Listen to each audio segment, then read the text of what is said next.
क्या आपने कभी ये सोचा है कि अगर दुनिया में करेंसीज ना होती, सिर्फ गोल्ड स्टैंडर्ड होता तो क्या होता? वर्ल्ड वॉर के बाद दुनिया को ये कहा गया कि पेपर करेंसी को अडॉप्ट कर लें क्योंकि ये बैक बाय गोल्ड है। दुनिया ने अडॉप्ट कर लिया, लेकिन फिर 1971 में ये वादा तोड़ दिया गया। इंसानी तारीख के हजारों साल Babylonians, Mesopotamians, Egyptians, rise of Islam, Rashiduns, Umayyads, Abbasis.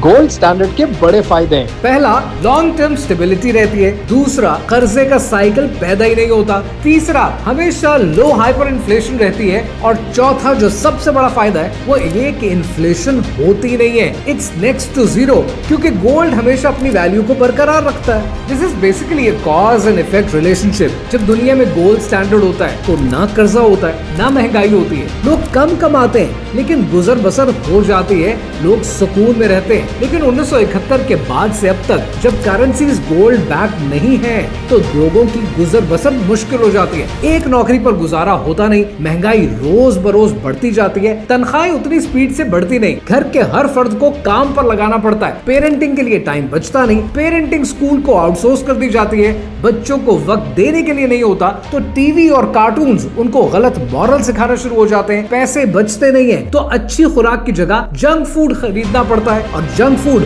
आपको फार्मास्यूटिकल कंपनीज की प्रोडक्ट बना देता है। ये सब करके जो 4 पैसे घर आप लेकर आते हैं वो उठाकर ईएमआईज में, इंस्टॉलमेंट में और कर्जे की किस्तों और इंटरेस्ट के नाम पर चले जाते हैं और पूरा माशरा तबाह हो जाता है। आज दुनिया के तमाम मुल्कों ने एक दूसरे के 313 ट्रिलियन डॉलर्स कर्जे में दे रहे हैं जो उनके पास नहीं है। पूरी दुनिया परेशान है। When you fake the money, the whole system gets messed up। और ये मैसअप एक नस्ल नहीं, नस्ल दर नस्ल तक चलता रहे। मीडिया और तारीख दानों ने 2 ज्यादतियां हमारे साथ की। पहली ज्यादती ये की कि गोल्ड स्टैंडर्ड से हमेशा हमें डराया डिफ्लेशन दिखाकर, लेकिन ये कभी नहीं बताया कि deflation is not always bad. Good deflation से प्रोडक्टिव गेन्स हासिल होते हैं, लेकिन इकोनॉमिक्स के अंदर ये चैप्टर कभी नहीं पढ़ाया जाता। दूसरी ज्यादती ये की कि हमेशा गोल्ड स्टैंडर्ड से ये कहकर डराया कि गोल्ड तो दुनिया में लिमिटेड है, लेकिन ये कभी नहीं बताया कि पिछले जमानों में सोना और चांदी दोनों मिलकर करेंसी बनते थे। सोना वैल्यू देता था